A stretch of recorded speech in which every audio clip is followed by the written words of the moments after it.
And we're live. Hello, you two on Time Smuggler. This is my guest. WWE, hey, what's up, you guys? WWE fan 0599 here again. Yep. And?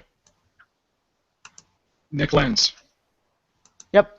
And we're going to talk about Justice League with the Teen Titans, the newest DC anime movie that just came out on iTunes. Now, originally we're going to get two people to join us, but they're busy.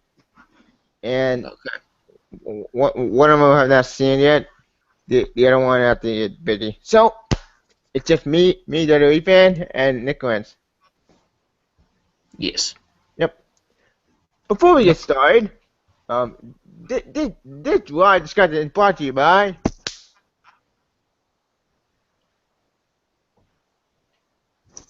DC Comics and the Titans.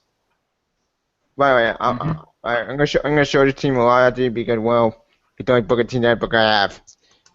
And Yeah, I should mention that in the promotional stuff for this movie, Superboy was gonna be in the movie, but he doesn't show up at all in the entire film.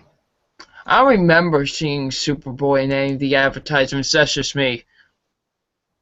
Yeah, I saw a promotional photo for this movie, and they had Superboy in the film as part of the Titans, and he's wearing his 2003 outfit. Oh. Yeah, the Young Justice outfit. Yeah. I don't know why they didn't have him in the movie. I mean, he would have been interesting, and he made his first appearance in these movies because his only appearance outside the comics, animated-wise, was in Young Justice. Yep, and that's about it. Like, the only character that have appeared outside the comics are Power Girl, Supergirl. Power Girl made her first appearance in Superman, Batman, Public Enemies. That was her first appearance in the anime movies. That's true. Mm-hmm. Anywho. Supergirl, I think, is only appeared in two. Yeah, two movies. Just Batman Apocalypse and Superman Bound. Yep, which I do own. We got it out there. I still haven't seen Superman Bound yet. I have. It's actually based out the Brainiac storyline, which is actually pretty good. The one thing that competed with the ending, one thing in the end, the actual comic ending was depressing. The movie ending was happier. I won't spoil the movie. It's almost like this movie was, from the look of it, looks like it was an adaptation of the Terror Trigon story. Yeah, it was. Well, fan. Except they switched out Dick Grayson's role with Damian Wayne. I think that's the only really major. Well, even though they have one other character who was in the original story is in this movie, and that's Jaime Reyes, the Blue Beetle. Yep. Making his first appearance both in this universe of films and in these DC Universe films overall. Yep. Alright, the third Blue Beetle. We get a three Blue Beetle. fan, what's your opinion on the Titan members we have in this movie?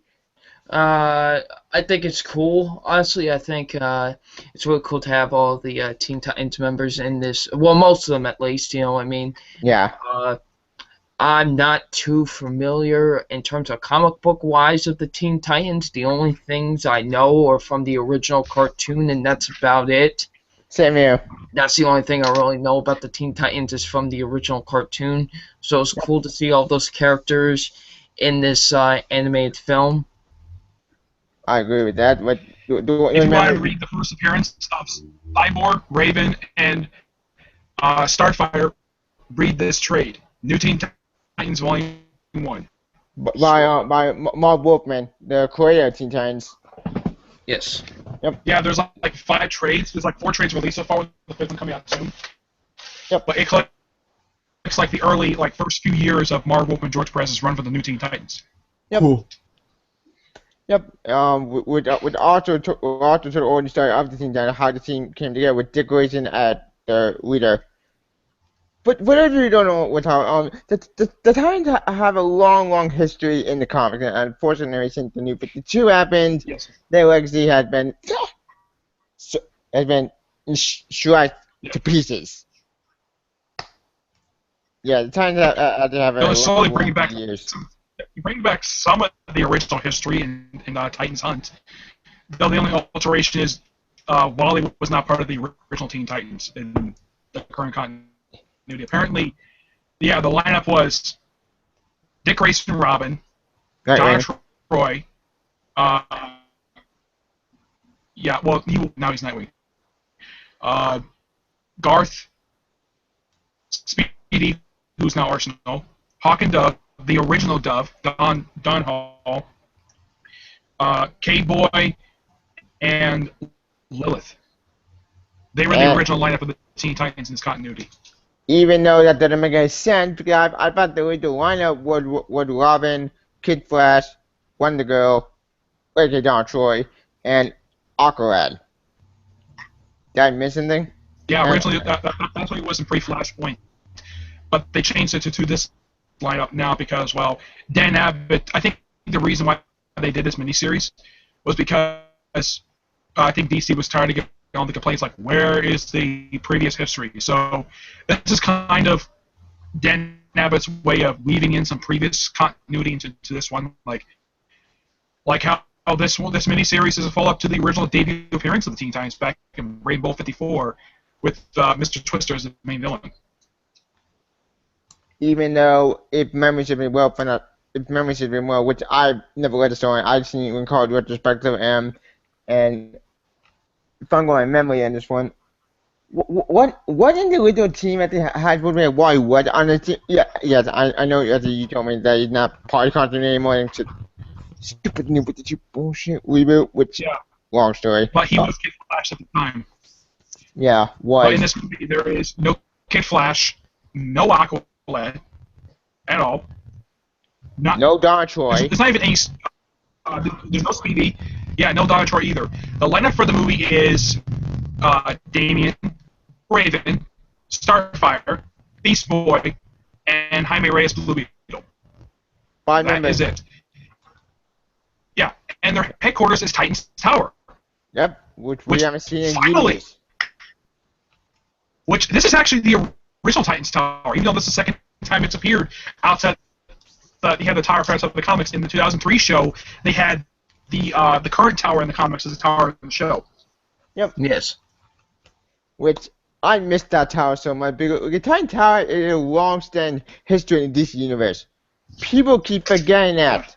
Oh wait, that's not true. DC keep forgetting it. Get blown up. Yeah, the tower's been destroyed twice. Yep. First, it was destroyed by Trigon.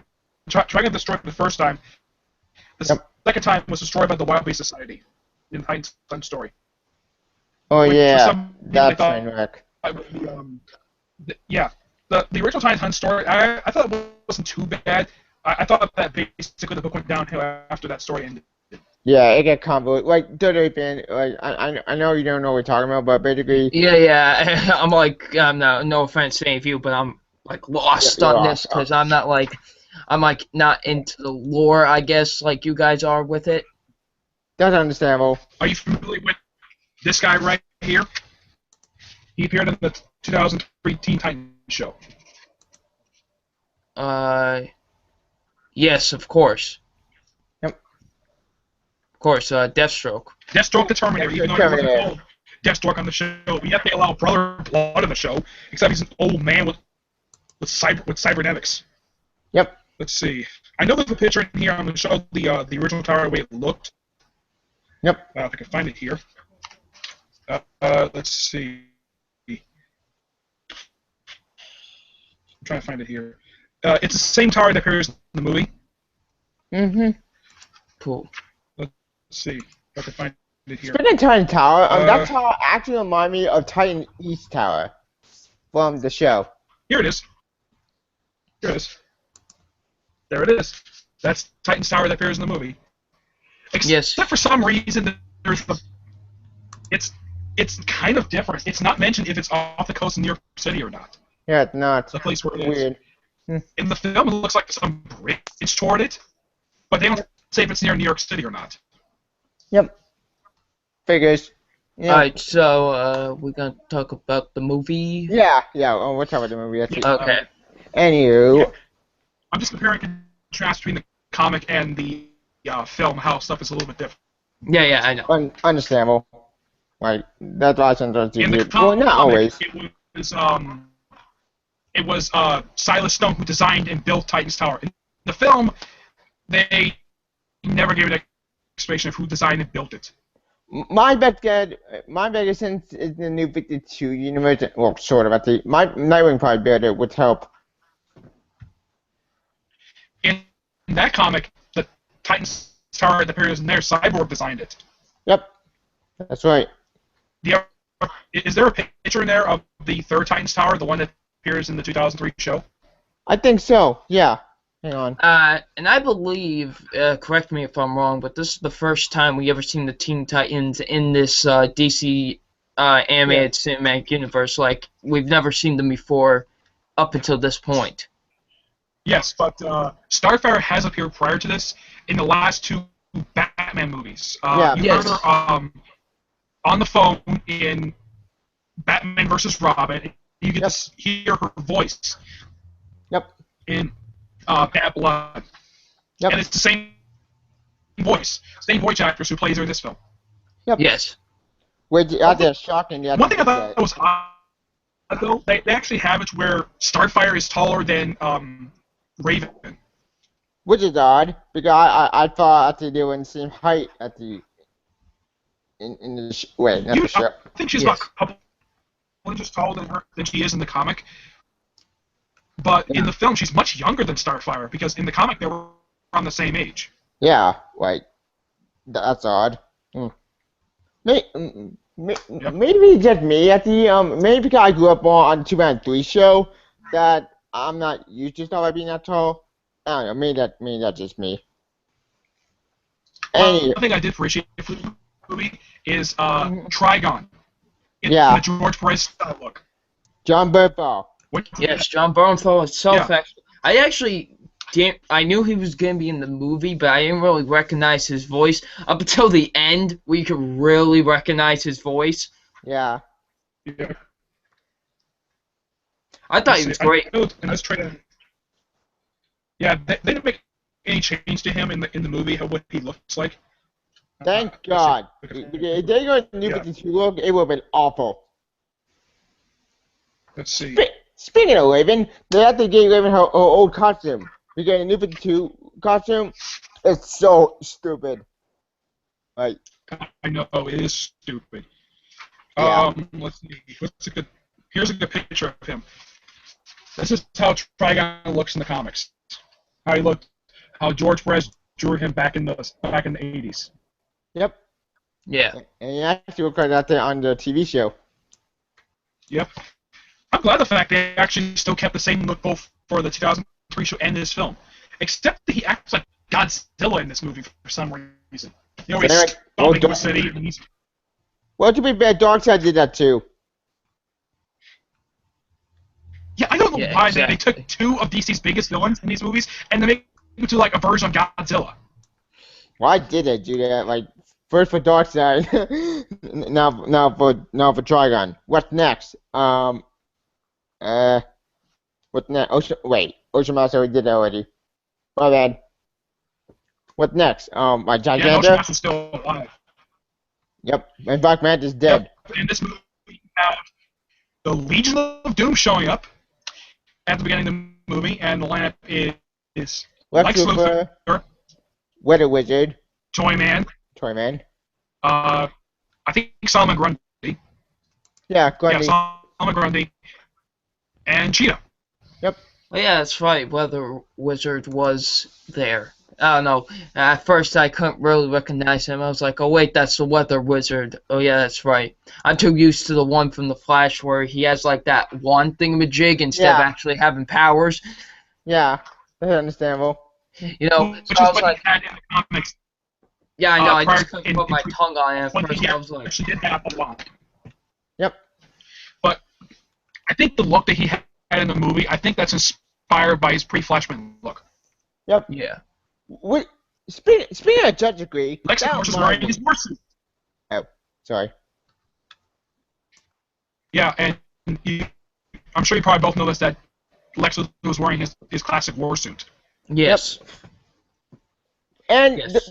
correct me if Yes. I'm wrong, but the voice actor wasn't that Spike from what's that show called? Uh, oh yeah, Steve Bloom. Wasn't it Steve What do you Bloom think? for Doctor Who? Yeah. Steve Bloom, I think, voiced Lex Luthor, if I'm not mistaken. Huh. He actually did actually. He does an okay job voicing Lex, but he's no Clancy Brown. Yeah, Crazy Brown is awesome as Lex. Yeah, Clancy Brown is Yeah. great as Lex. Yeah, definitely. Like he's really one of the I best. thought it was odd that they had Wayne as part of this lineup because you have all these members, and also I don't know if you two noticed they never gave an explanation of where is Shazam.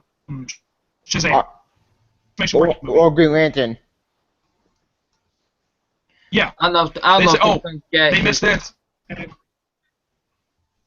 Actually, they do. I think they say I wish Green Lantern and Shazam were here right now. You know what I mean? Yeah. They Yeah, said he's- that. I remember they Yeah. did say that. Yeah, you're right. Good call. Oh, there is one person that is missing from this movie. What the heck is Aquaman? There's no reference to him at all. And this movie's question. take That's place the one after they the Court have. of Atlantis. Good question. There, man. Yeah, that is the one where it's like so you had a whole movie about him and you don't even use him in the next movie. It's just weird. That's Yeah. like what they did with Nightcrawler with X-Men 2. It's like we're just gonna completely ignore him. Yeah. Yeah. You're actually right I about have heard the reason why he didn't come back for X3. The reason why he actually did not like the makeup at all. He didn't want to do the makeup again. And plus, he had a scheduling conflict. That's the reason why he wasn't in X3. Well, I'm just saying, like, they never explain, like, in terms of the film, they never explain why. They just kind of ignore Nightcrawler. You know Story what I mean? wise. Gotcha. That makes sense. Explanation of why he's not in the movie in the X-Men: The Official Game, which is set between Last Stand. Yeah. Okay. It pretty tell the story why Nightcrawler left the team. Why at the Magneto. It's I don't know. It's a weird game. It wasn't bad, but as a movie time game, it was okay. But, Were you real surprised to see the Hall of Justice in here, in this movie? no, not really. I think it was about time they gave them the Hall of Justice, honestly. Yeah, because the hard had not been What seen since was one of Injustice. the station they had from the previous movie? The satellite. Yeah, the Justice League satellite. I think it's I mean, called it's the Watchtower. third. I mean, it's the third movie into this supposed Justice League trilogy. I think it's about time they would give him Give them the the to give them the Hall of Justice. You know what I mean? Yeah, and but the what? Actually, Yeah. with Monster Manor, why isn't he in this movie? I want my Monster Manor movie, damn it. Oh, who am I Well, kidding? that's because the lineup is based upon the New 52 lineup. That's the Oh reason why he's yeah, not in the I movie. completely forgot. That's still annoying me that they Be saw back Monster in 2 Manor minutes. Cyborg. Actually, let's get to Cyborg for a sec. Speaking of Cyborg, what's your opinion on Cyborg in this movie? And compared to the first two movies. He was great in the first two movies. I like him as well in this. You know what I mean? Mm-hmm. And he's kind of like he's a really cool character. He's always been my favorite member of the Teen Titans, and you know he's just a cool character, honestly. And I think whoever voices him does a great job in these movies. I just really enjoy him as a character overall in these films. I agree with that. Like, Cyborg in my memory is one of my favorite characters, but as a Titan member, as a Justice League member, he got nothing else to do. Because, frankly, in DC have been pushing Cyborg so hard for the Justice League, it's not to. Dude, I like Cyborg, he's all advocate, but seeing my Justice League member as a founding member instead of a part of the Teen Titans, it's just weird for me. Mm. I don't know. Maybe that's just me. Nick? Yeah. Oh, wait, Nick, mother gonna bathroom. Anywho, let's get to another Titan member. Let's get to Nightwing. Barely. not even in the film all that much, Yeah, honestly. There's nothing really to talk about, honestly. He's not even in the film all that much. Yeah, like Who, that's Dick a no. Ferguson? Yeah, Yeah. Nightwing. I think he's only there for what, about 2 minutes. Yeah. And that's it. Like 2 minutes. What? Why? It's a waste of the character. They I mean, he appeared in wasted. all 3 Bat movies, and yet this movie he only appears for 2 minutes, and apparently he has a scene with Starfire, which everybody knows who's seen the Bat movies and these two are dating, and yet in this movie they barely acknowledge it. Yeah, it's like only Damian I acknowledge it, and that's about it. Whoa. Yep. It's weird. I mean, Yeah, this it's weird. movie felt like both the follow-up both the movies and the 3 Batman movies. It's really a sequel to like Bad Blood, which had a lot of deaths. Like, Yeah, a film where they kill off all the villains who appear in the movie except for Black Mask. yep. In this film, I don't think that there's any deaths at all in this film. No villain dies, which is a surprise. Because usually there's a death in each of these movies, and yet this one doesn't have any. Yeah, it was That's a weird. big surprise. Yeah, it's weird. We get the Bad movie had a lot like death and blood. Like in Bad Blood, the calculator his head blown off. Literally. No, wait, not the calculator. I got that mixed up. Mad Hatter had his head blown up because head blown up. Alfred threw the calculator against some electronic stuff. Yep. Now, as for Alfred killing calculator, I didn't have a problem with it because I think that Batman does not have a problem with Alfred killing people. Yeah, because Alfred is a CIA, not CIA, MI6. My bad. Yeah. I got it mixed up. So him, he has no problem with, and yet in this movie, we notice that Alfred doesn't make an appearance at all, and yet Damian does make an appearance. Yep. Well, Damian has to become a judge degree as he continues villains with crowd control. And speaking of Damian, like this is a big subject because Well, yeah, because here's the thing. Here's the thing with me, with Damian and all these movies. He's, like I said in my review for the film, he's a very back and forth character, in my opinion. Like, like one film I'll like him, the next I won't like him, then the next film I will like him, and then the next film I don't like him. It's like the writers don't know where they want to go with this character. You know what I mean? Yeah, like do you want to be likable or do you want to be a complete douchebag? Just like how Grant Morrison pushed him in the comics. But yeah, like, I think in this movie, say that he's likable in this movie. You can definitely say he's likable in this movie. Like in Son of Batman, I thought he was actually kind of charismatic and fun, but then the second one, Batman vs. Robin, I thought he was just very annoying and just wouldn't shut up. Then the third movie, Batman Bad Blood, they improved on him again. He was actually the charismatic one like he was in Son of Batman. And then this one, I felt like they went back to the Batman vs. Robin one, where he's just very annoying and unlikable, honestly. Yeah, like maybe he did some stuff that's completely necessary, but I think that Batman's more of a jerk to Damian in this movie than he was in the previous Batman movies. Which is odd, because I thought Batman was improving at the end of Batman Bad Blood. I guess not, but it's so confusing, it's inconsistent. Oh, it's so frustrating. Oh, and also, you can also credit this movie for, like, the second Justice League movie in a row, where Batman doesn't participate in the main action of the fight. He doesn't participate in the main action at all. He fights at the beginning of the film, but he doesn't fight Tri-Guy at all. Which actually makes sense. It's weird. Ocean Master. Yeah, that's my biggest complaint with Atlantis was the fact that Batman did nothing. He didn't fight anybody. He just stood around, did nothing. Yep. So, what's the point in Batman movie after if he did nothing except strategy? What's the point? Wait, don't know. I get why Batman has to put into our commission because, well, Trigon, obviously. But if you want a Batman in a movie, use him, damn it. Have him be possessed. Or knock him out. But they do. Yeah, and when he showed up to take Raven, I think it was Wonder him, Woman. Flash, Wonder Woman, and Cyborg come and take like Raven. That scene reminded me heavily of Avengers vs. X-Men #1.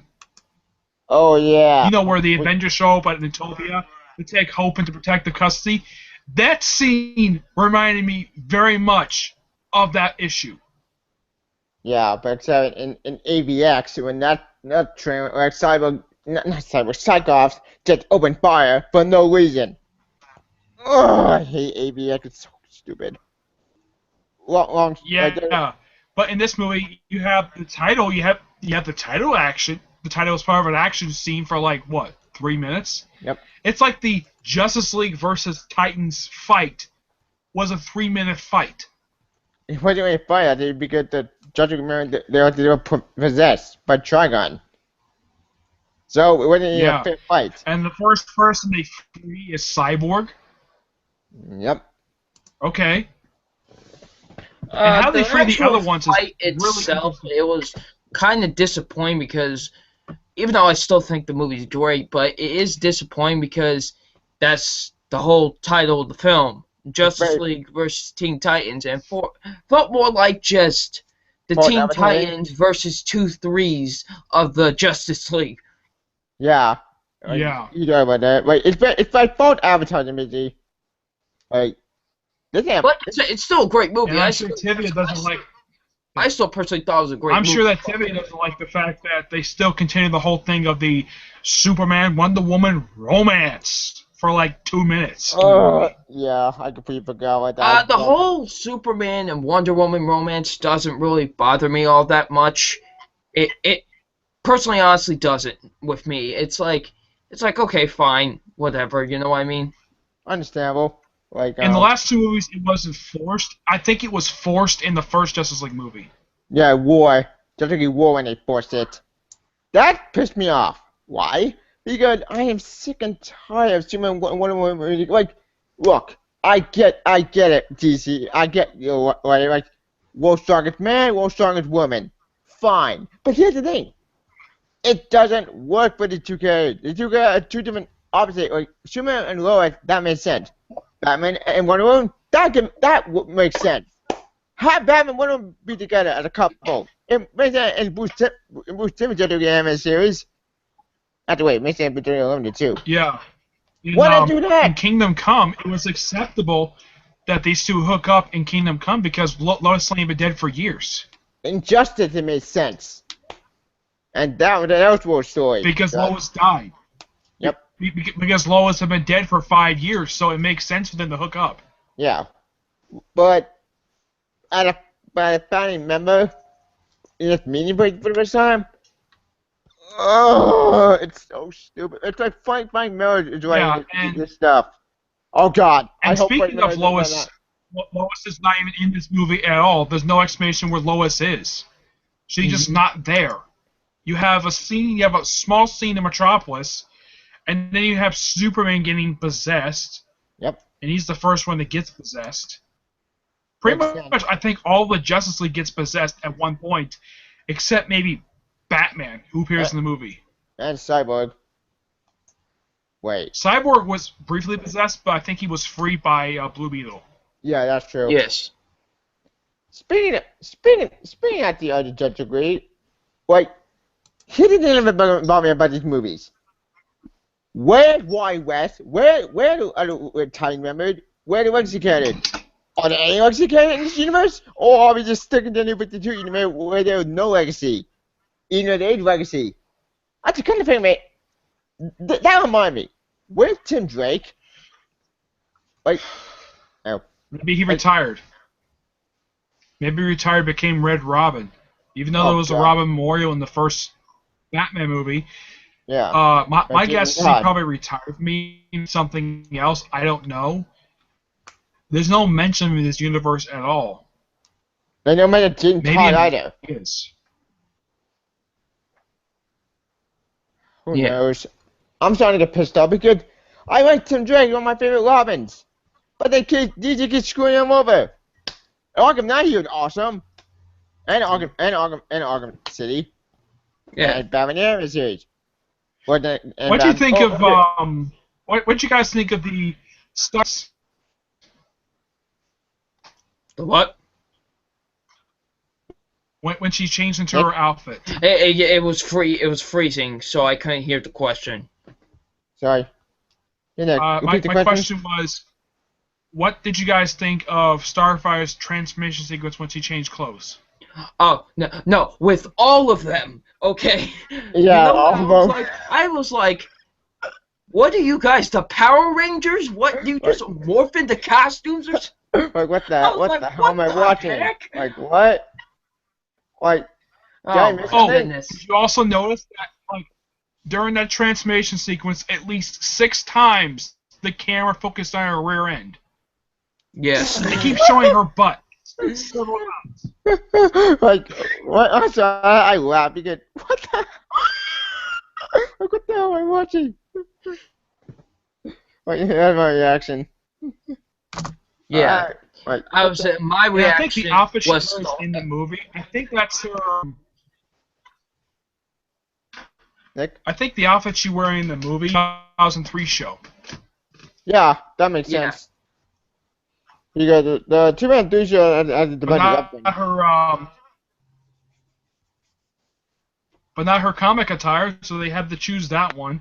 I think they did the same thing with Raven, where they have her wearing her Teen Titans the 2003 outfit as well. Yeah, Yeah. which is actually my favorite cartoon at the in the Teen Titans show and this movie. But Yeah, going and her skin is not chalk white like it I is in the 2003 show. It's pinkish. yeah, which is kind of odd. I personally think, in terms of all the characters, I think Raven's the best character in the entire film. That's just me, of course. I think so too because Henny, I'm a huge Titan fan and I love all the Titans. Like and we're missing a lot of members really, but I agree with you on that because I think Raven does the best character development. But one thing that does bother me in general is not it's not Raven. Actually, it's more like the voice actually because call me crazy. I thought I know Raven's voice more from the 2010 show and from DC Universe Online. Then and but Injustice Well, voice. in this movie, she's not voiced by Tara Strong like she was in the 2003 show. Yeah, which makes She's sense. voiced by somebody else. Yeah. What's your opinion on the voice actors for Raven? What do you think she's good? The actress's name, I think, is I think it's Tessa. I think it's Tessa Farmiga. I think that's the actress's name that plays her. Yeah.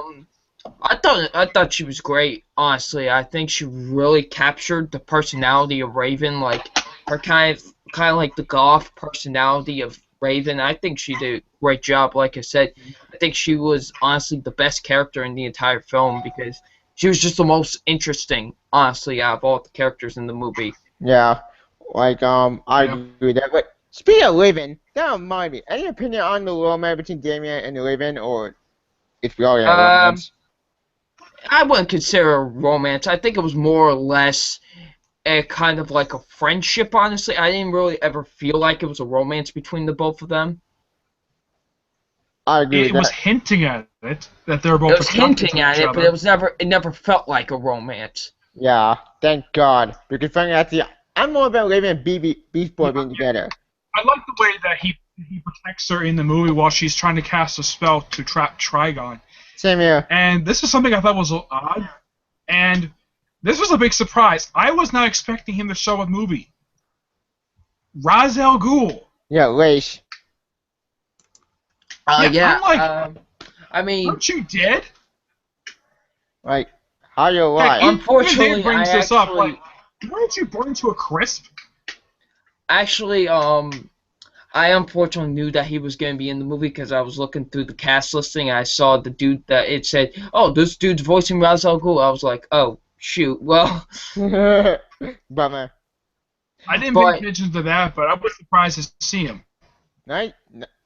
So was I. I didn't expect this to be in this movie. I thought it was going to be someone else. Well, I thought it was going to be like Nightwing possessed. Oh, that would have been awesome! Damn it! I want to see Nightwing possessed, like possessed for Trigon. It would have been amazing. But yeah, Yeah, it was cool I was seeing him the again. way. It was kind of like messing with Damian's mind, honestly. Yeah. But yet, Raven saw him too. Yep. Which is weird because They both saw him. So at least Damien wasn't hallucinating seeing his own grandfather. yeah. And it turned out that the demon at the who would be at the race, not the actual race. Yeah, but out of all people to pose as, he posed as a dead guy. Good question. Yeah, And it's a That good is thing the weird. movie didn't downright spoil his debut appearance in the film. I mean, you actually saw him in shadow, and then when we finally saw him, it's like Raven's like who should look at? And then it comes back, and then Damien sees like grandfather. Yeah, he's the first person who says it, yeah. despite the fact Raven sees him as well. Yeah, Raven did not know any about race because Raven. Well, Raven did look at Damon in mind. Actually, before the wait, let's go back for a sec. Let's go back to I think when Damien attacked Burrito. Like what's I holy shit, like Burrito like burning not that bad, but have it face off. Blue Beetle almost straight up almost kills him. Yeah, and I think at the And then Raven heals him. I think that did make sense because I think he needed that because one, if he was actually I'm gonna be douchebag. Two, I think that probably taught him not to mess with Burrito, and three, not to mess. Three, I think not trying to be jerk. Did you guys also notice that it was also hinted at that Beast Boy also had a thing for Raven as well in the I film? noticed. I guess everybody had a thing. Yeah, I think he's wearing. I think he's wearing his the suit he's wearing in the movie. I think that's his Young Justice costume. Which again proves my theory that Young Justice is attached to all these movies. I think. Except Nightwing's costume is different than it was in the show. That's true. And but no Tim Drake. All 11 the Bardan. All 11 to the Lark or the Leech. Wait a minute. Speaking of Blue Beetle, this has been bugging me. If Blue Beetle is in this universe, where are the Leech? Did I miss anything? Oh wait, I forgot. If he's in this universe, I have another question for you, Tibia. Where is Ted Cord? Excellent question. Also with Boots of Gold. Did Ted Cord? I was just about to ask that question. In this universe? Did it even? I was just about to ask that question too. Where is a Mr. Booster Gold? Yep. Answer? I have no idea. There's no reference to him at all. Which is even Well, more one thing this confusing. movie was missing. Who? The one thing I thought the movie was missing, it didn't have an Easter egg. Did you guys notice any Easter eggs in this movie? No, I didn't. Like hinting at stuff, but and apparently, we're gonna talk about the post-credit scene soon. I missed it, but I read about it online of who I've seen showed up it. in the post-credit scene. Like I've seen it. We'll probably talk about that one later. But speaking of the I have heard, Tibia, that if this movie does well financially, that they might do a sequel. Yep, and we all know what the series is gonna be, which we'll talk about in a minute. Speaking at the Justice League and Titans, one thing that has been bugging me about these movies, and besides Damian Wayne, it actually the lack of a focus on character. This movie felt more character development than all the three Justice League movies. Like war with just action. Well, there were two previous. Sorry. There were two previous ones in this continuity. Tibia. War is still my favorite out of the three. Yeah. And you also got to know that Shazam was not acting the same way he was in the previous two movies as Comic Relief. Yeah. It's Also, like this movie, he's barely really did anything except fight. Trying to remember who did he fight in the movie? Because you have Superman fighting Lex, Batman's fighting Solomon Grundy, Well, Captain Cheetah. Marvel. Oh. Wait, Shazam was not in the movie. Yeah, Captain Marvel was not in the movie. Like, he was in only the 2 movies, War and Fall of Atlantis. War I hated because of just action and pointlessness. Fall of Atlantis was the disappointment. Not bad, but yeah, I love Aquaman. That's it. I loved War. I thought War was honestly a great DC animated film. That's just me personally. A nice reboot, honestly, to the series. And I thought Throne of Atlantis was a really good, kind of a more of an origin story for Aquaman than a Justice League film. Yeah. Yeah, Aquaman style I like more. The WWE style not so much. The Throne of Atlantis storyline that was done by Jeff Johns. This movie, besides Terror Trigon, Tiffany, can you tell of any other story what you can tell was used in this movie at all? Maybe. Nope. The only movie I know, the one thing I did that was the Trigon. That's it. The only thing else I can think of this movie did adapt from was the issue from Tales of Teen Titans where they tell Raven's origin story. Which, that was dark. Yeah. And they paid a special in origin that I never thought they were going to do. Because I thought they were going to do it the half-ass way and just do it the stupid way. Thank God they did it the smart way and they do real origin, not the Phantom Stranger or any of that bullshit with Scott Lobdell. Scott Lobdell, stop writing Teen Titans. You can't write Teen Titans. It's so stupid. He's not writing Teen Titans right now. It's being written by Greg Pak. Yeah, thank God he's gone. Oh, don't know what you're talking about. Like, we're basically talking about like New 52 Teen Titans, and which New 52 Teen Titans, it's actually in this book, sort of. Like that's the team. Well, that is pre-Flashpoint team. Yeah.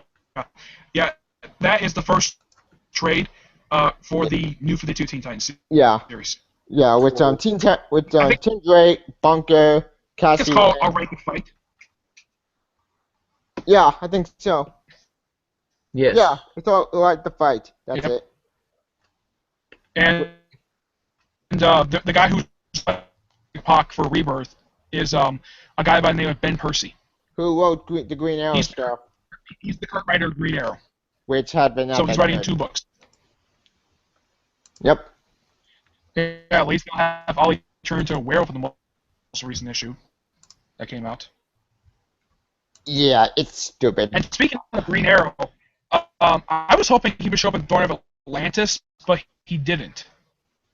He's in the comic, but he was in the movie.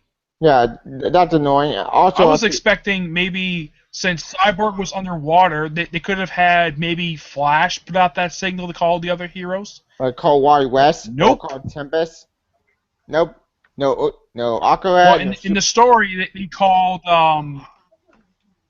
in the story, Cyborg, when he contacted the other heroes that came in were Shazam, who was in the story, but he wasn't a member of the Titans he wasn't a member of the group at that time. Aquaman was definitely underwater. Yep. I'm trying to remember, they contacted Shazam, Green Arrow, Black Canary, Element Woman, trying to think who else. Black Lightning, Blue Devil. They contacted several heroes in the Throne of Atlantis film, but it didn't happen. Nope. Wait, Steel. One scene from the book I actually did like. Yeah, but I'm sure you probably noticed that too, Tibbet, if you had read the Throne of Atlantis story, and you see the film, and one of the best scenes of the comic where they show the other DC heroes, and yet they just stick to the main lineup for the film. Well, yeah, they did in War, they're doing this in Form of Atlantis, and then this movie too. Except for Titan, and that's it. Which, this universe is missing a lot of heroes. But, where's the JSA? Yes, it has very limited amount of heroes. Where's the JSA? Yeah, very limited amount of heroes. But finally bringing in characters like Solomon Grundy. Whoa. Oh, Tibbet, do you know what artist designed Lex Luthor's warsuit? I have no idea. Hey, it was Neil guys. Yeah. I'm gonna head out now. Alright, I gotta go. Alright. See you, man. Well, thank you for having me on for this spoiler review. I have fun time doing this. So yeah, all right. Anytime, man. I see you You later. If you would- get a chance, track down these trades, and you know what we're talking about. Oh wait, Okay. before you go, actually, you should probably actually like link to your channel. Where can we find you? You can find me on my YouTube channel, WWE Fan 599, and on Twitter at WWE Fan 599. All right, all right. We'll see you later. See you, See ya. man. Bye. Okay. It was Okay. Neil Adams who designed Lex's warsuit. Gotcha. All right. Let's get to the actual ending because at the time's running out. At the end of the film, I just thought it was odd though. The Teen Titans, they just didn't participate in fighting Trigon. It was Superman, Wonder Woman, and I think the Flash who fought Trigon. Yep. Well, bad without the film. question. Well, Amber Cyber. Yeah, but if you notice though, if you remember from the original story when Trigon did show up, the Justice League were nowhere in the story at all. Nope.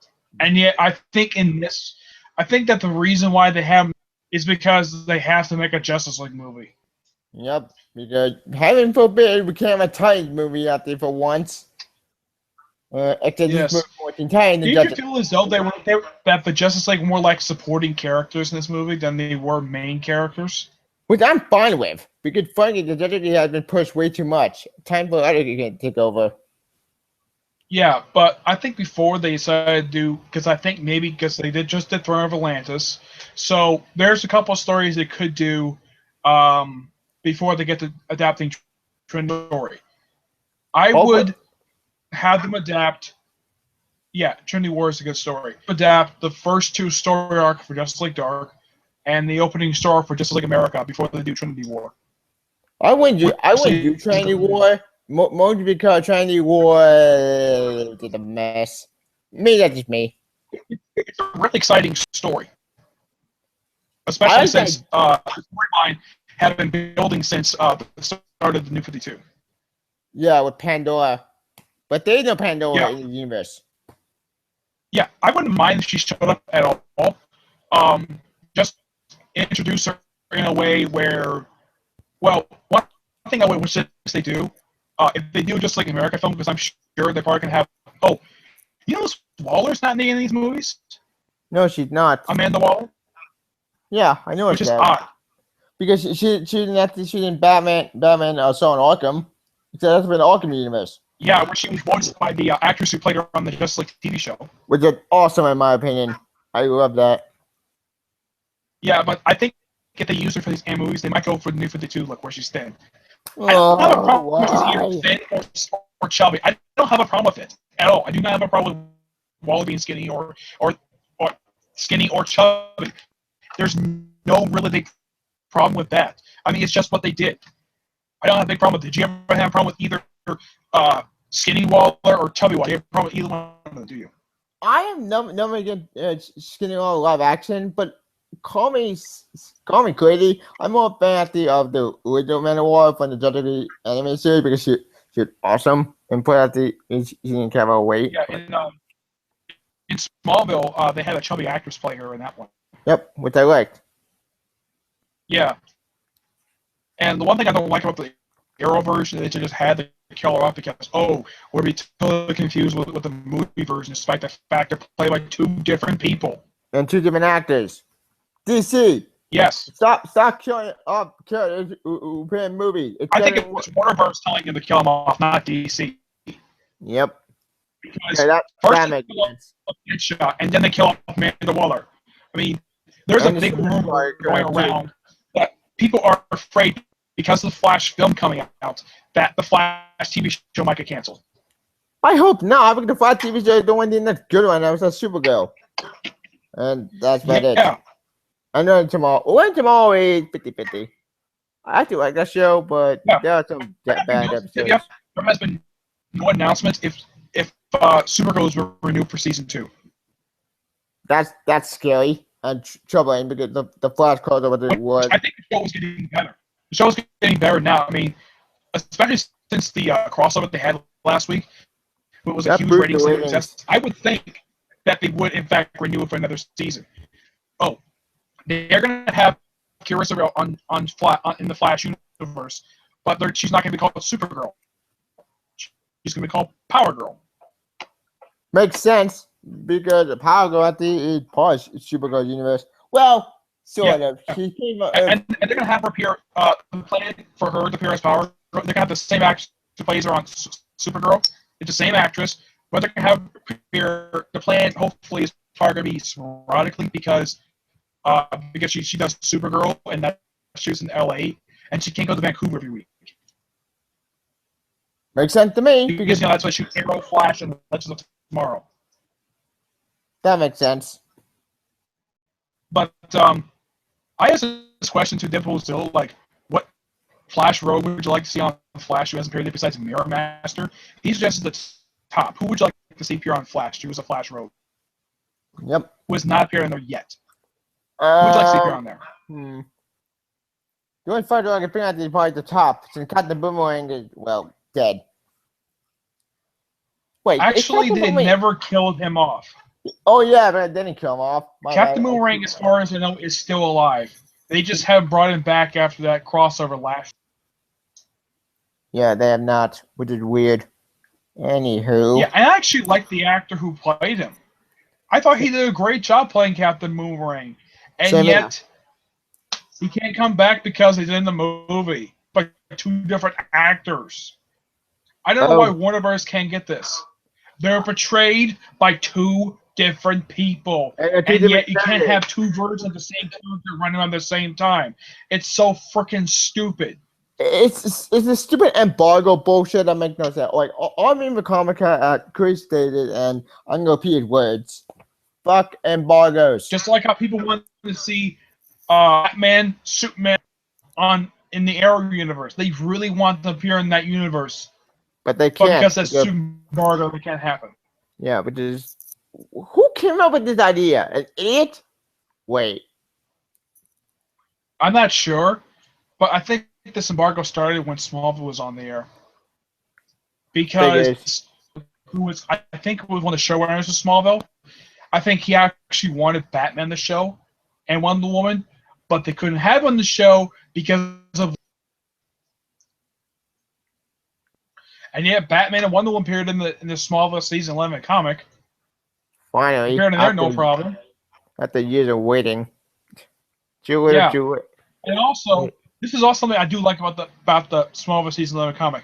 Yeah, Martian Manhunter. Yep. In his alien form, not stuck being a human most of the time.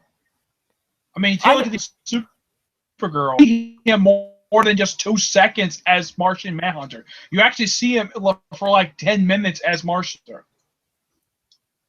I will give the Smallville show a little pat on that because think about that. The reason why they couldn't do that because the CGI budget wasn't really that high, and plus they didn't have a lot of budget. So I give them a pass on that. But on Smallville, Supergirl show, they made Martian Manhunter awesome. Yeah. Oh, did you know that Indigo, who was Brainiac 8, you know that blue-skinned woman with the red hair? Guess who was the last major character she created? She played Supergirl on Smallville. Yep. Which I'm fine with. It makes sense because Indigo probably Brainiac at the tribe. Yeah, but the actress who played her, she was the previous person to play Supergirl. Yep. Just like how they have the original actress who played Supergirl from the Supergirl movie that came out back in the 80s. Yeah, which was really not that good. Yep. And of course, and one thing I do like about the show is you have Dean Cain, one of the most best people to play Superman, and he plays Kara's adoptive. Did you watch the flashback of what happened to him? Yeah, when they had, I think it wasn't this week's episode. It was in the week prior. Yeah, it was 2 weeks ago when they showed the flashback of what happened to him. Yep. I'm like, okay, so maybe Hank Henshaw might be alive, the real one. Yeah. Because they never show him actually dying. He fell off a cliff, but they didn't show his body. But can he survive so there is still a possibility. Yeah, he probably could maybe Cadmus probably rebuilt him as Cyborg Superman. That would make sense. Katniss love to do that I stuff. mean, why not? They didn't officially kill him in that flashback. He wasn't dead. I mean, you didn't see his body. All you saw him doing was flying off a cliff, and then you see uh, Dr. Danvers. Yeah, but You see him basically. Apparently, I think Hank Henshaw stabbed him. That's part of the reason why he died. At least they reveal what actually happened to him. Apparently, but he died. He says he died saving. Um, much matter. he died saving Martian Manhunter. But I actually enjoyed that flashback, especially in like character development Same between here. Dr. Danvers, Martian Manhunter. Yeah, and Alex too, which I like. Yeah, That's not boring, John. What the show but is good I'm about it. not sure what's next Superman villain to appear on the show because so far they've had Live Wire. Silver Banshee, Livewire, Toyman show Yep. point of view. Pretty interesting they had him on the show. Yep. Uh, Told me a dog in the show. Oh yeah, he killed people. Reactron is not a regular Superman villain. He's a Supergirl villain. Wait, who? That's what Reactron is. Reactron. Oh yeah, the nuclear guy. Yeah, and it was also in the same episode they sort of had the first appearance of Superman. It was Not very really. blurry. Yeah, we couldn't Yeah. tell it. I've heard a lot of people were confused at that moment when they had Superman show up completely out of nowhere. And I know Edgar has since dropped his Supergirl Right, because he he just couldn't take it he anymore. really wanted to see Superman on the show. Like he said, he says he's done watching DC shows. He'll still watching the movies, but he's just done with the shows. He just doesn't like it doing. And Understandable. I'm sure you're ticked off. I'm sure you're ticked off. They killed off Laurel in the most recent episode of Arrow. I first heard about them on the highway, but I didn't actually watch all the video. I watched part of it and said they killed off someone. I didn't know who it was, but after I watched the show, I was pissed. Now I knew a rage video. I was gonna do a comedy video, but I realized that you know what? There's no point in my rage. It's just so stupid. If they had killed off John Diggle, it would have killed the show. If they killed off John Diggle. Wait, why? Yeah, well, if they had killed him, it would kill the show because he's like the most popular character on the show. People love John Diggle. I So thought people I loved the had a first good season and guy. all the love He was bullshit. off the table of dying. Like we were wondering all this time who was going to appear in that grave, and then I heard something after the episode aired that apparently there was a leaked photo of Easton doing the graveyard scene. Yep. I'm like, really? Who the heck leaked that picture? Someone probably And did it. like, there was a big, humongous hint throughout all this time that it was going to be Quentin going to end up in that grave. Instead, it's Laurel. Why? Why kill Black Canary? Oh, I know. She's gonna be in a movie with complete bullshit. But that doesn't make any sense. What's the point of having Black Canary and the show to kill off? No, it's nothing to do. Tiffy, it has nothing to do with Warner Brothers. It doesn't. Not this time. That's a first. Nope. From what I've heard, like, I mean, if you watch the character of Laurel in the past 2 seasons, like in the previous season, this one, she got better stuff. People want to see Felicity in that grave, not freaking Laurel. Yeah, that's what people want. Like The character Felicity who to was die. getting better. Yeah, her character got much better in the past 2 seasons. And yeah, even though she was garbage in season 2, but she got better. Yeah, they fight bitch. And I'm glad the fact they didn't kill her because they already did, so she was already off the table. There's a kill Felicity. Yeah, the two characters that were possible. The one character was the biggest possibility they could kill off was Quentin. He was the biggest character they could have done it for. No, it had to be Laurel.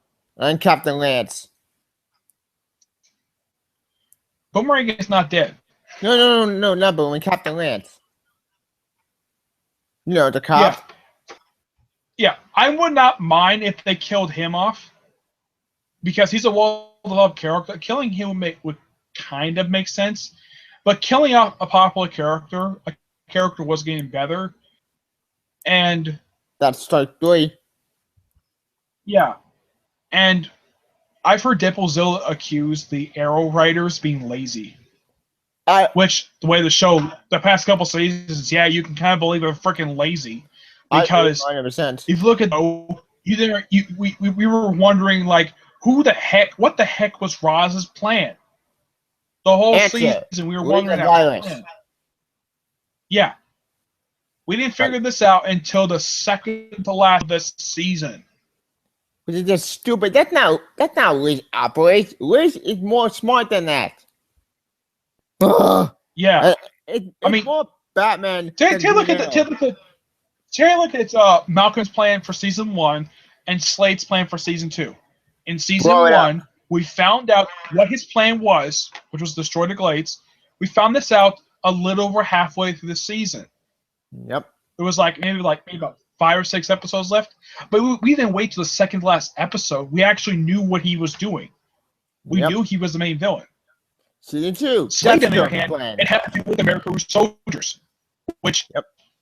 he kept hinting at this that he was going to destroy the city with America's soldiers, and that was his plan. We kind of figured this out like 2 episodes after he showed up in the present. At least he didn't wait too long. They actually built up his character very well in season 2. Yep. And then you come to Roz. Nothing Yep. wrong with the actor. It's what they did with him. Oh, Yeah, Liz. this tub he comes out of, like, everybody knows that's the freaking Lazarus space coming out of. And yet the producers lied to everybody saying that was not the Lazarus pit. That was some magic hot tub. That was some magic hot tub. That Some doesn't hot make tub. any sense because the largest pit is the thing that brings Grace back to life. And Yes. bring back Everybody back can to tell life. from Contact watching is his appearance Tuesday. in season 3 that was the Lazarus pit, and yet the producers of the show kept frequently lying about it, and then they finally reveal, yeah, that's the Lazarus pit. The No whole misleading shit, thing is really Sherlock. dumb. Ugh. I mean, I get the fact that directors do this in their movies, but TV shows, really. Like, it's so At least for stupid. Flash, at least we know what the heck the villain's plan is throughout most of the season. We don't have to wait until the second last episode of the season. Yeah, but we read the Flash villain made more sense. Heck, Captain Cold made sense. And Captain Cold went into tomorrow and showed Heat Wave. I still on my Road War, but we're not gonna get that. I mean, it could be like we could both do respectively. Like, I know a lot of people think that season 3 is like the worst season of the show, but there were good stuff in it. I would recommend both of you do both respectively. What can be like the top? What is the top 10 best things about season 3 of Arrow? I got nothing. I didn't really see I can anything list some that good pissed me things. off. Thea Oh, and Laurel getting better. that's the only Let's see, thing what good else? about Yeah, Thea and Laurel getting better. Matt Neville's performance as Ra's al Ghul, that was another good thing for season 3. The villains who they brought in the show, like when they brought in the new Count Vertigo, a lot better than the original one. He wasn't a freaking drug dealer. And I like Brick. Brick was actually pretty good. You know, Vinnie Jones, it. like Brick from previous season. I thought they did a great job with his character. So they did a great job with the minor villains during the show. It's the main in event season 3. they messed up with. Yeah. They kill us off. Bringing in Katana and the Atom. And they did a great job with these 2 characters. And heck, if you saw what Katana looked like in the show, I mean, Yep. I heard Deadpool brought this up. It looked like she just walked out of the comics Yep. when she appeared in costume in present day. Yep. And Well, yet in the film, wait. she wearing a completely different outfit. Present day. I thought she was doing the flashbacks. Yeah, she was. She was in present day. She was in present day when they were trying to stop Roz. She teamed up with pretty much the heroes of that season to stop Roz's drone from unleashing the gas in the city. introducing the idea of Damien Dark, mentioning him and Hive. So kind of help setting up this season. Some high That's another good thing about this. Titan villains. Yeah, I know.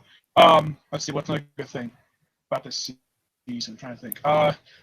Bring in the League of Assassins. I mean, even though they were crap in season 3, like they were not used that much, but their outfits were great, and the fact you actually got to see Nana Parbat.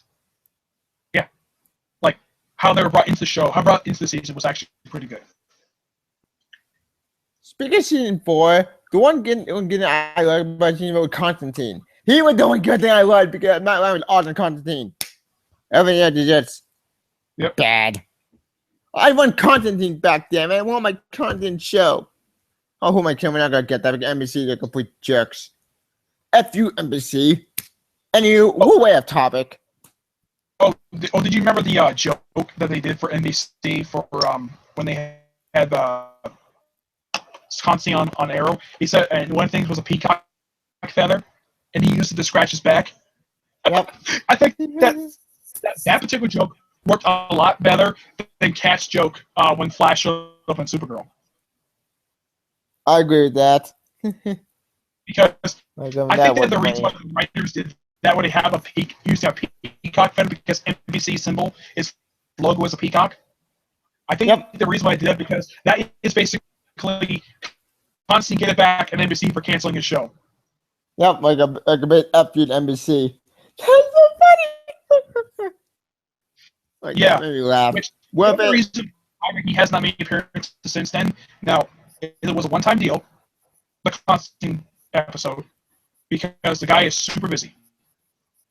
It's scheduling reasons. Yeah, Matt Ryan. Back again. Now, I know some people really want to see him on Legends of Tomorrow. I do. I want to see immediately because that it would be awesome. But if Jonah Head appearing on Legends tomorrow, with my Constantine crossover, it would be amazing. But we can use more members. In this week's episode of Legends of Tomorrow, they're bringing in Jonah Hex. Yeah, which makes me so happy. Yeah, I'm hoping that this actor does a better job than Josh Brolin did in Jonah Hex film. I think Josh Brolin was good. Jonah Hex. It's part of the movie itself. The movie was a complete train wreck. It wasn't his fault. Yeah. Do you know one person who actually liked the movie that I know of? Besides us? Who? Jimmy Palmiotti. The writer of Harley Quinn. He actually liked it? He didn't like it at all. He hated the movie. Oh. And he was writing the comic at the time the film came out. The Jonah Hex comic, he was writing at the time. What a bummer. Right now, all he's doing now is co-writing Harley Quinn and Starfire. And Starfire with his wife Amanda Conner. I think James Paul needs to time, but I think James Paul just saved that book. Yeah, but with the exception of Harley and Starfire, a lot of other books he's written over the years have been canceled. I noticed. That sucks. Anywho, we'll wait on topic. Yeah, I know. Like I'm trying to list up his comics that he had that were canceled. All-Star Western. Yep. Good book. Canceled 34. He wrote Men of War. GI Combat. Both of them respectively canceled at issue 7. Mm-hmm. I think that's it for series that he wrote. Ongoing ones. He wrote a few miniseries, which are really good. I'll probably check it out eventually. And Phantom Lady and Dollman. Supposed to have a Freedom Fire series. Never happened. Wait, why didn't... Oh, wait, New 52. My bad. No, these series took place in the current continuity. Oh. But as far as I know, none of them have come back yet. Oh. What a bummer. Oh, well. Anywho. I know we're off topic, but as for this film, for Justice League versus Teen Titans, which was out the end credit scene. We can both agree this is definitely an improvement over Throne of Atlantis. It wasn't disappointment. And way better than War. I noticed that the animation was slightly different. Did you notice that? The animation was slightly different from Throne of Atlantis. Yeah, that fine getting away from New 52. That fine going back to pre-52 animation. It took you 5 years to realize your mistake, DC. 5 years? Yeah. Wait, make that 4 years. Yeah. Yeah. Yeah, he's 5 And years. I know this film is not Lex Luthor's first appearance in this universe because they show up in the previous Justice League movie in the post-credit scene. Yep. Speaking of He was post-credit talking to scene, Ocean Master.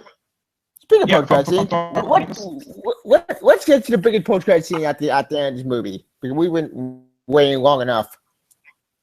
Okay, ladies and gentlemen, Tara. if you know at the Titans War and you know about this character, get your shows up. Tara.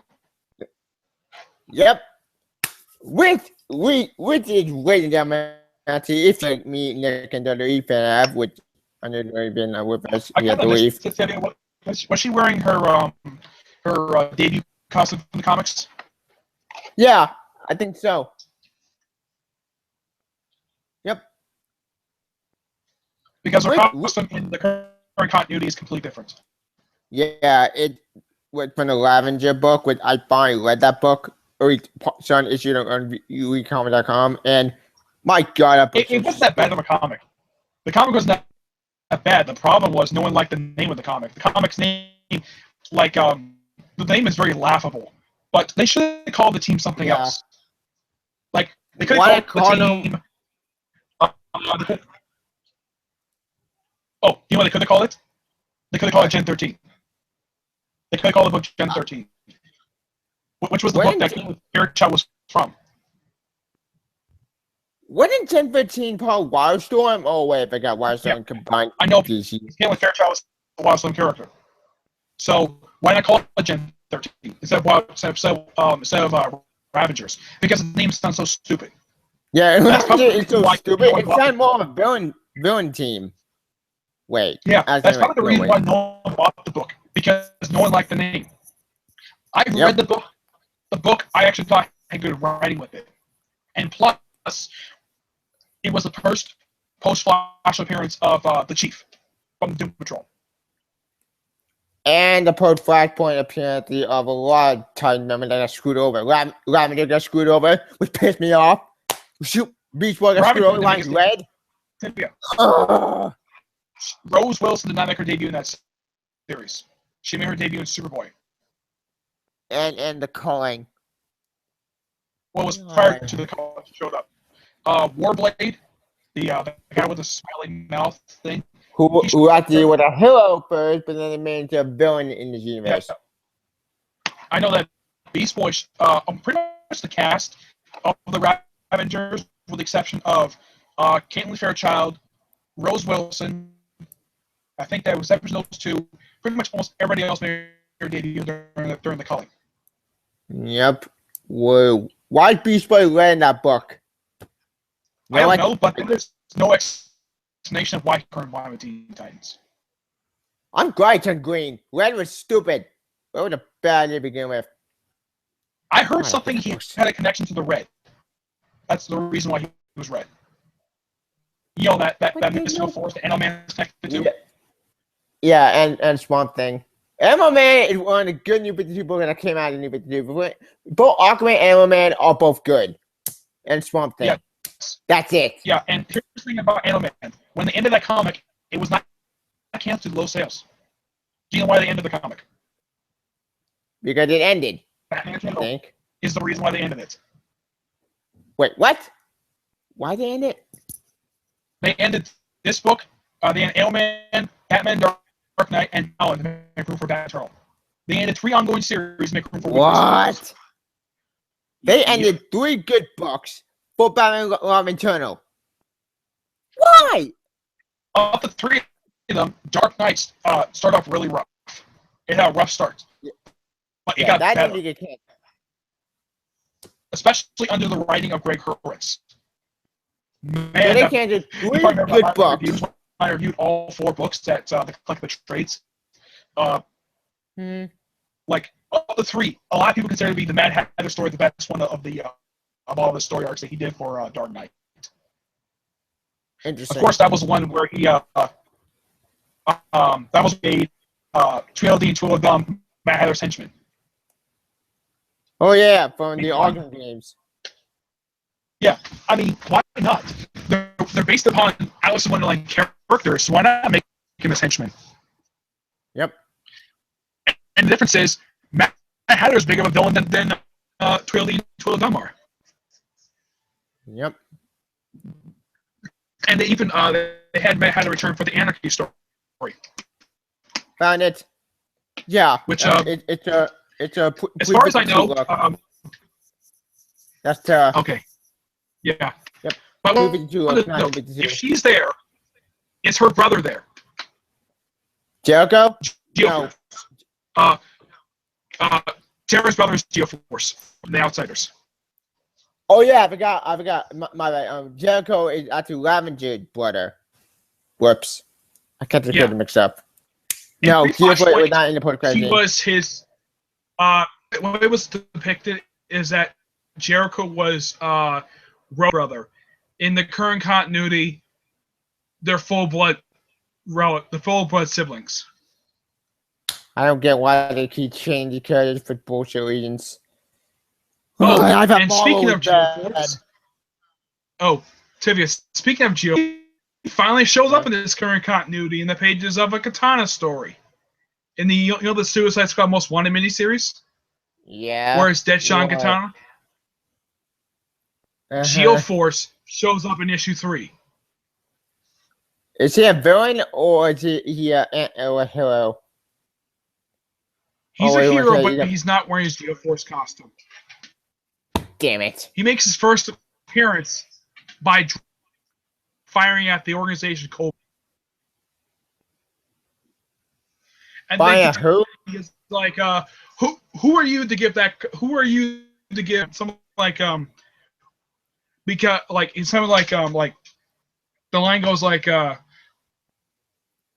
are you to fire at me, something like that, and he comes out and he says, because I'm the Prince of Markovia. I thought it was so funny. You should find the comic like issue 3 finally show up in the current continuity. And you have Metamorpho, which is about freaking time to bring him in.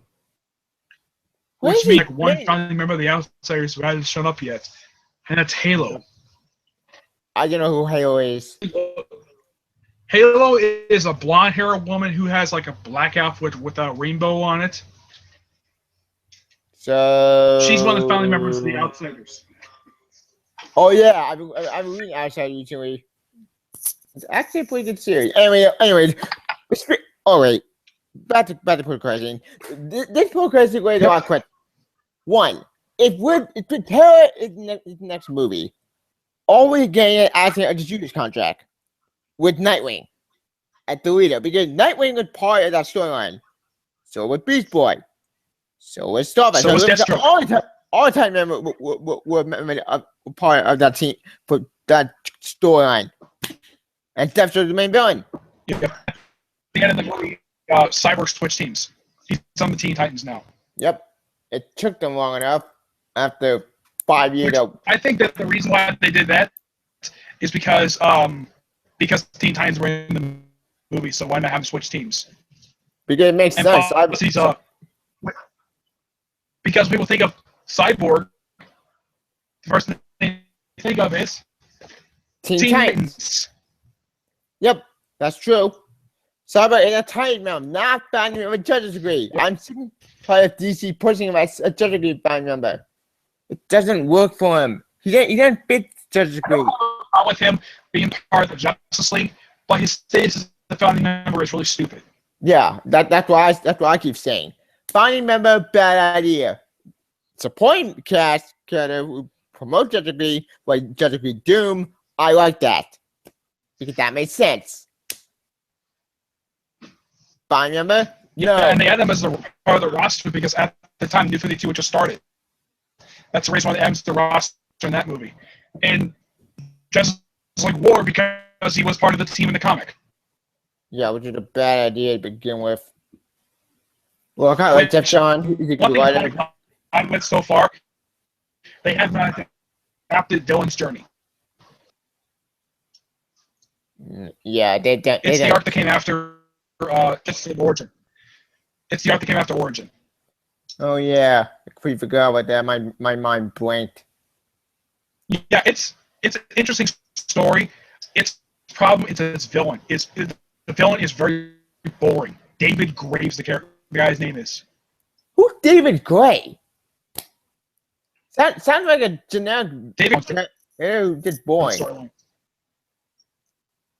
Anywho, speaking of Judas contract, there's some questions. If we're gonna have the all time in this movie, here's my advice, DC.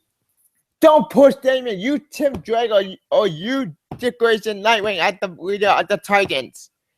If you want to adapt this on correctly. Also, Yes, and hopefully they're doing next movie that Nightwing was in fact a member of this team previously. yeah, he's the leader. It's his team. He made it. In the film, they don't even bring up the fact he was part of this team. There's no mention to it at all. It's like it's not there. Despite the fact that comic fans who read this series knows he was a Titan. And he was there when Starfire was on the team. In the film, there's no mention to it at all. He just shows up, drives the Batmobile up, and just says, hi to Starfire, and everybody knows they're a couple, and he just disappears for no explained reason. He doesn't show up the final fight. Yep, which pissed me off. Anyway, we actually got a question. He fought him, and yet he doesn't show up for the fight. We actually got a comment Spartan Gaming. He said, "Can I join in?" Spartan Gaming, sorry, but we're kind of wrapping this up. Sorry, man. Maybe next time. Yeah. Anywho, you were saying? Forget it. Well, hopefully the next movie, which is probably going to be a Justice League movie, because I know the next film that's supposed to come out is Killing Joke. That's next. Which makes me so happy. I can't wait for that. That's gonna be amazing. Which, since this is just a one shot, you don't have to adapt 6, 7 different comics. Nope. That's one thing good about Killing Joke. It's a one shot. Yep. With Bruce Timm actually directing and Kevin Conroy actually being back at Batman, Mark Hamill back at Joker, Terry Strong at Batgirl, and I don't know what's going. Oh, we got a question. Another one, Spine.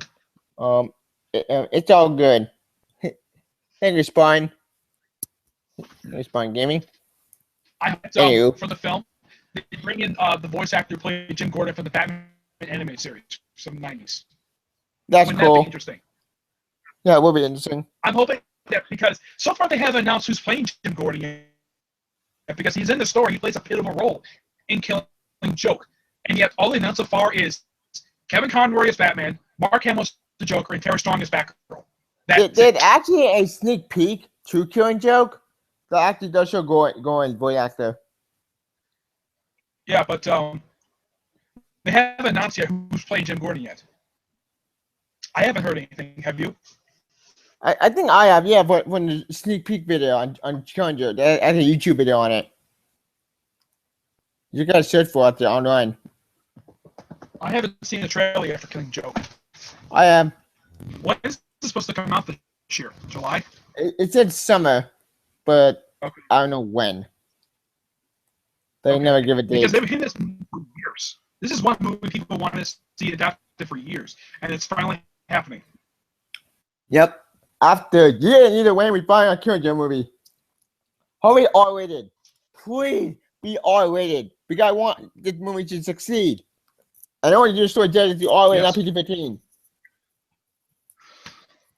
I think with Damian, part of the Titans now in this universe, I think that instead of having him and Killing Joke, have Nightwing instead.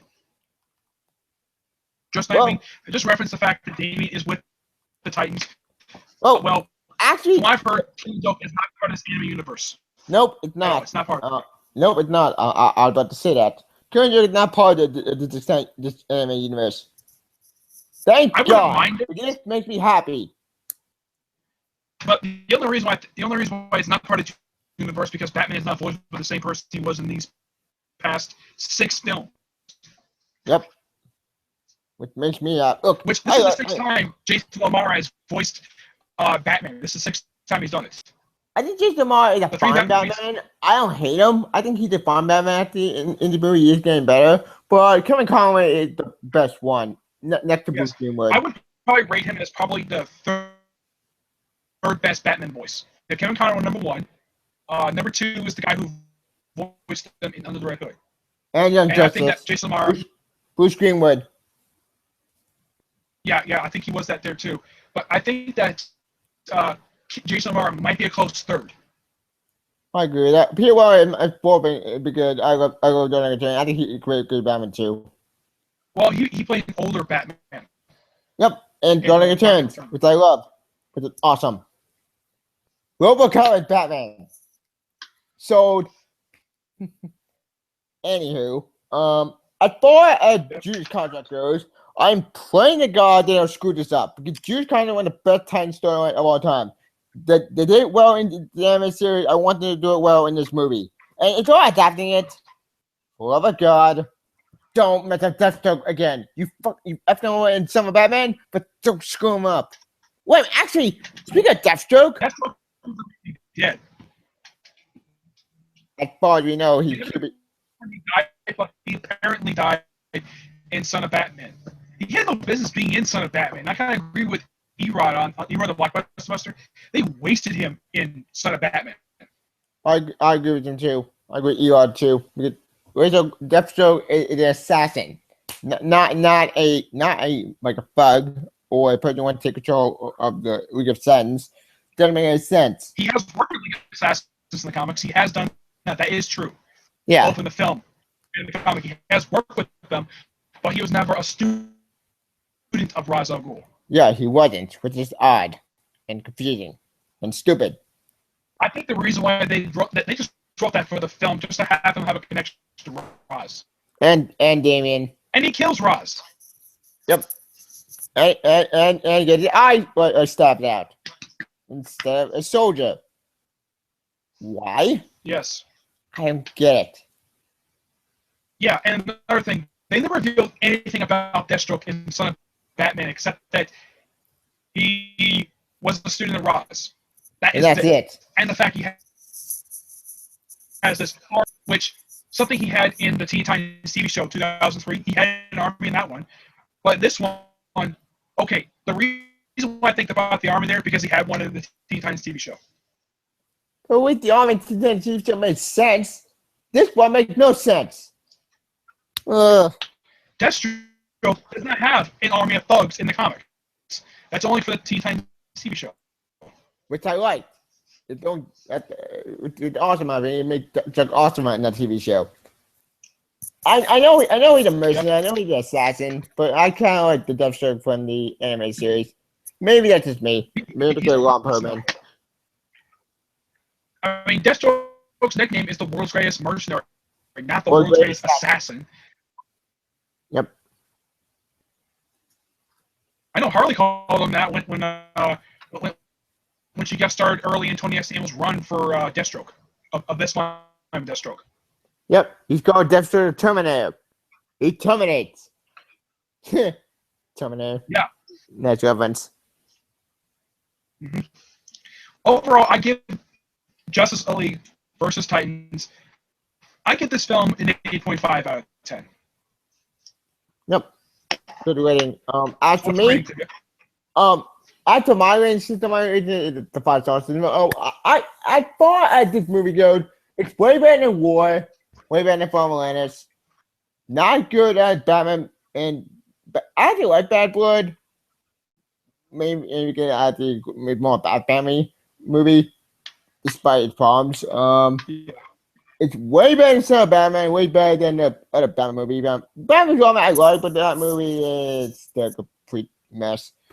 But it's still way better than the other movie. I give the movie a 3.5 out of 5 stars. Way better than the other movie, but still not good as the other movie we had before in the previous universe. Hopefully, with the next movie we're getting, besides Killing Joke, the next movie or the Titan movie, we all with Jewish contract. They get to the voice actors. I want to the voice actors in the Titan movie. You get a male Jewish contract. Oh, we're not gonna get them. Yes. They're big 2 times go bullshit. I hate if they're going to resurrect, if they're going to bring back Deathstroke, have Ron Perlman play him again. Agreed, and have the little voice chat come back for Jewish contract. Because if they're doing Terra, please, oh my God, get the voice actor to come out from that with that Yes. storyline. I want to come back, Because if damn you it. remember from the Teen Titans TV show, it was Ron Perlman who voiced Deathstroke. Yep, it's awesome. Yeah. Like, He's probably by far the best voice actor who voiced Deathstroke. Second is probably when he appeared on Young Justice. agreed. The guy who voiced him in that show was okay. Yeah, like I feel like the guy who voiced Deathstroke in that show. It may have a long permanent, but you know what? It made sense. Yeah. And plus, it was different continuity. Yep, that's true. Also, if you're like doing Jewish contract, have white West on this team. It would make me happy. Also bring Don Troy. Speaking of Don Troy, Don Troy has never appeared outside the comic outside DC Universe Online. Where is she? Well, there was plans to have her on the 2003 Teen Titans show, but legal reasons prevented her being on the show. She did appear in the Teen Titans Go comic. The first one they had was tied to the Teen Titans show. They had her appear in that. I didn't know that. Issues. I never read that comic. I was interesting. Yeah. I'll check that out eventually. Hopefully, Anywho. they do the next movie. Hopefully, they explain the origin of the Titans Tower because they didn't give one in this movie. Just there's time. And Titans Tower. Yep. And hopefully we get Superboy at the in Humans too. We get and speaking of New 52, if you want to do one thing with New 52, and I know people are gonna hate me for this, get Bunker. I'll be back. Look, I know New 52 was a complete train wreck. All right, see ya. Anyway, look, if you want to get one kid for New 52, get Bunker. Why? He's doing good. I look at that team. And Solstice. And that's it. Other team already is a lot. Well, that's not true. 1 ago was okay. Anywho.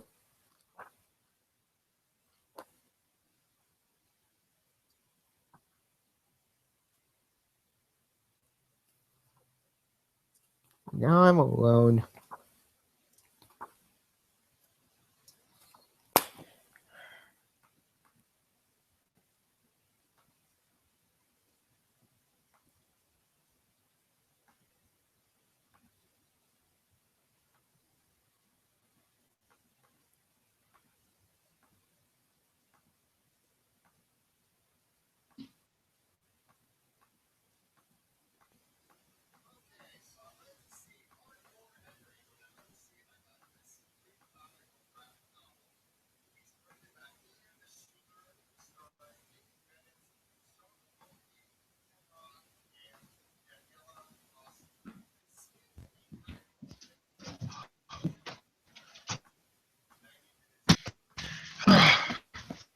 I'm back, Tibia. All right. So anyway, as far as this will go, I get 3 episodes. And if you want a Jewish contract and bring one kid when you're 52 from that team, one kid I only recommend Bunker.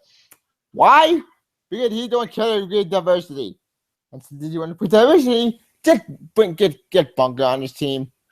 Solstice, make up the pre-52 Solstice. And that's it.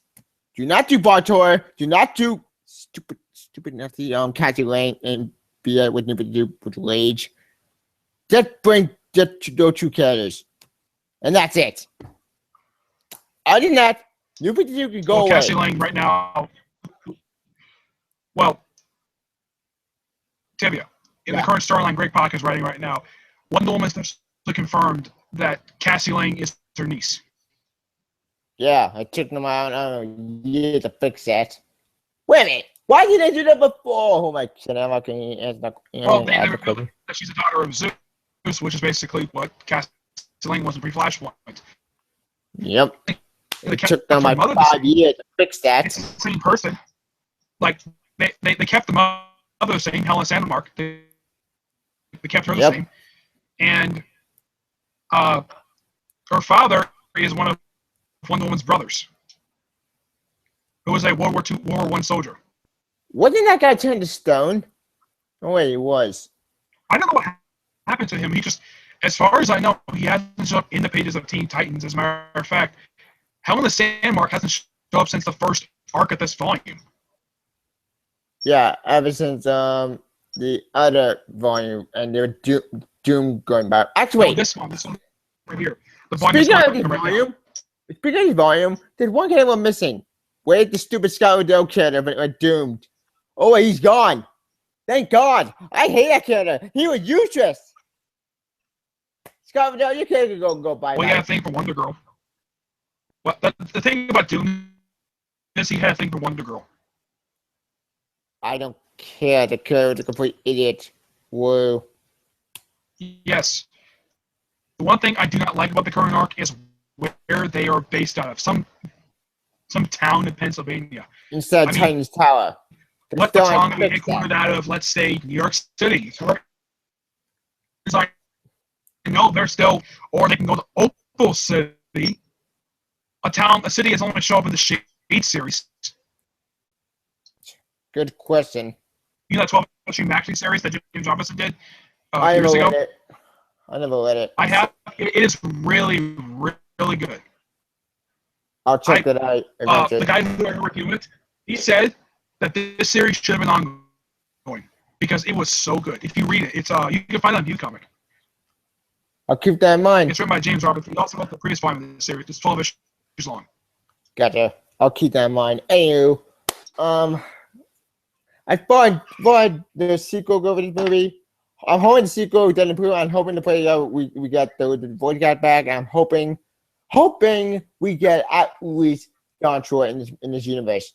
If you want to do Don Troy, do it with Don Troy. Do not do anything to do Don Troy with make those sound so stupid. Ugh. New 52. If they're gonna bring in Don Troy, I would recommend them using the Marvel George Perez origin story. Use that one. Don't use the John Byrne origin story, the Dark Angel one. I don't have a problem with Finch's origin story, but use the Marvel George Perez origin. That's the best one. Agreed. The actual origin is confusing and weird. The second origin story was convoluted and a mess. The third origin story with the Finches, it's stupid. They made it evil for the sake of being evil. Look, I didn't think they're probably nice people. I don't want to insult them, but lighting was a mess. And the way she's written now is that because she killed, she's now fate. You know where she predicts death? Yeah. That's the way they have her depicted as right now. Despite the fact, if you see her in Titans Hunt, she's wearing her debut outfit, the warrior outfit. Yeah. And Wonder Woman, her most recent appearance, she's wearing that silver and black outfit, which is kind of inspired by a pre-Flashpoint look that she had just before the Flashpoint reboot. Yep. With Jim Reed. Which I like it. I don't know. But I don't know why people just don't care about Meredith Finch's run. I mean, it's better than Azarella's run. Azarella's run I heard. Horrible. Finch's run I heard with mixed. Anywho. His run, I think its biggest problem was the fact there was no character development. No character development, and the fact the story was the same for 35 issues. Yep. A story that kept going and going with no ending. Just a future's end. The only thing I did like about his run was the fact that Wonder Woman looked Greek. Yeah, that's the only good thing. I haven't read Wonder Woman. That complaint I don't understand. What's wrong with her looking Greek? She has a lot of basis in mythology. Why not have her look Greek? And yet people complain about it. I don't get either. Weird. Maybe it's more of a maybe more a taste reason why, or maybe people want. Because if you notice, the last time she showed up in the comics and TV show, she's always white, really white. Yep, that too. Changing her Greek, not a problem. Did you have a problem with the fact it was more violent than it was previously? Honestly, the violence was okay. Being more violent. It's just that its biggest problem was character development and the fact that it was the same story for 35 issues. They barely developed the story at all. The story moved at a snail's pace. I mean, the only thing interesting they did with the story was when they brought in Orion. He did nothing but sit on his butt the whole story. Yep. Congratulations. I mean, Like the savior of the... He brings Orion, a creation of Jack the King Kirby, and he does nothing. He just sits on his butt the whole. He sits on his butt for 23 issues before he finally does something. What the hell, DC? Why scream the new gods? That's not gonna happen nowadays. Anyway, you know what the worst depiction of the new gods that's even worse than how Azrael depicted them? Green Lantern. The God-headed cross. I've seen that. I was pissed. They made high power dark side. What the fuck? Yeah, and the fact that the only way to stop them was because Hal Jordan compared him to Dark, acting like Darkseid, and he's like, "Oh, let's just stop." That's it. Yeah. What? The whole storyline is grounded to a hope because Hal compared him to Darkseid. Because he's acting like Darkseid to begin with. Why would Hypeballer acting like a complete idiot? Ugh, I hate that song. Someone pissed me off. As a New God fan, it pissed me off. If someone told Jack the Kirby's widow what they did with her late husband's creations, she'd probably go with Venditti and slap him for what he did with Highfather. I would pay so much money to see that. It'll be actually funny. You know, I always wondered what Venditti looked like, and he's much older than I thought he would. I thought he would be like young-ish. Venditti looks like a guy in his 50s. Yep. He's on the live broadcast, right? Yeah, I'm like, that's Venditti? Wow, he's old. Yep. He's very old. I'm sure a lot of people are thinking that because I personally have never met the guy at all. Neither have I. I've never met Venditti. Neither have I. I think Mike Ventura has met him once. Nice. When he came to Tampa Bay Comic Con, not Tampa Bay, when he came to New York Comic Con. Nice. When he talked about his development with War, revealed I think it was like 2 months ago that the series is ending at issue 50. All good day must come to an end. Yeah. And it's publishing right now. That's the longest one. Yep. Because if you know, a lot of the comic of X-Men of War, a lot of them are barely like a year in or a little over a year in. Yep, that's true. And X-Men of War, I think the most recent issue that came out was issue, what was it, like 44? Issue 40. Yeah, 44 with Ninjak and X-Men team are kicking ass. They're two characters. The series is really good. Yeah. I'd never read before up until last year, and yet all their books are so good. Valiant had exploded ever since 2012. Like they had to have been legendary right now, and I love it. Like Marvel is sucking it despite that screen of Spidey would pick me off, but DC is trying to get the one better. thing they should do with their books, they did this with Superior Spider-Man. Put more than one artist on the book. That too. Doing that will have the book come out on time, and you can still do the. I mean, look at DC. Always a month for Rebirth, all have multiple artists on it, and yet, if you look at all the other books Marvel has publishing right now, all of them got one artist on it. With not a lot of time, I think a lot or deadlines and expected with the writing. Amazing Spider-Man right now, I hate to say it, Amazing Spider-Man has been sucking ever since after Secret Wars. I am sick and tired of part of people with. You know what? There's no point ranting at this point. I went all day Amazing Spider-Man bullshit.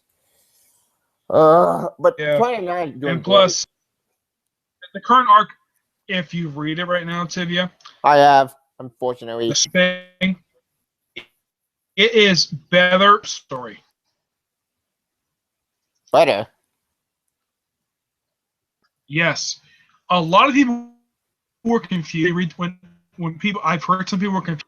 When in the world did Cloak and Doors?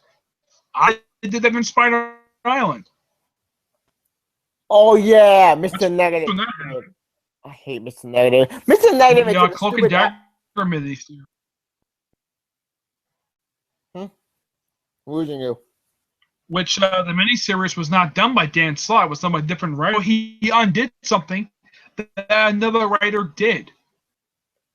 Wow! Congratulations, that's right. You could be screwed right. I know right at the caddies. Wait, wait, that one didn't quit cool. That quit for someone. That's some topic. Anyway, as far as this movie go, this was good. This movie was okay. Not good. I don't think that movie, but you know what? It's a way better ball than Former War. Should we end it?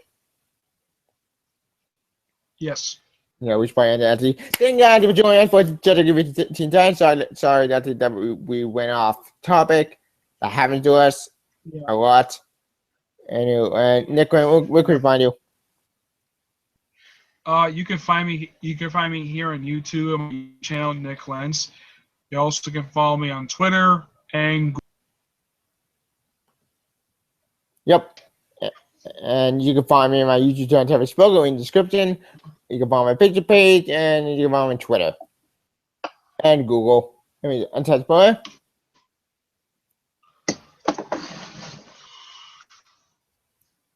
And I'm here. yep. Nick Lens. Yeah, and we'll see you guys. We'll see you guys next time on maybe Killing Joke when it comes out. Actually, wait, maybe Civil War. Since Civil War coming out really soon. Yeah. Yeah, Killing Joke with Civil War, and hope. I'm looking forward to it. Yeah, Comes out in a month. Yep, Killing Joke comes out. Anyway, actually, thank you for joining us, and see you guys later. Bye.